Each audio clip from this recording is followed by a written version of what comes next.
জানো তো, মাঘের ঠান্ডা কিন্তু বাঘের গায়ে লাগে, ছোটবেলার থেকেই শুনে আসলাম। কিন্তু যেই কথা সেই কাজ, আজকে কিন্তু মাঘ মাসের প্রথম দিন, আর যেহেতু পৌষ সংক্রান্তি, তো আজকে কিন্তু সকাল সকাল গোবর ছিটা, উঠান বাড়িঘর ঝাড়ু দিয়ে স্নান করে তুলসী তলাতে পুজো দিতে হয়। তো সেই কাজই করছি। দেখো দেখো এতটাই কুয়াশা পড়ছিল, ভালো থেকে দেখাও যাচ্ছিল না, আমি লাইটটাও অফ করিনি।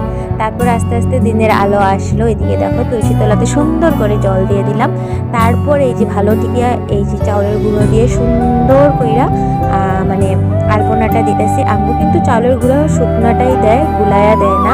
তো তবুও কার কার এরকম করে প্লিজ কমেন্ট করে জানাইবা। আর আমরা তো সিলেট ডিস্ট্রিক্টের, তো এটার লেগা এরকম করে দিতে হয়। আর ভোগে কিন্তু আজকে কমলা, কদমা, তিল আর চাউল আর গুড় দিতে হয় আমগো।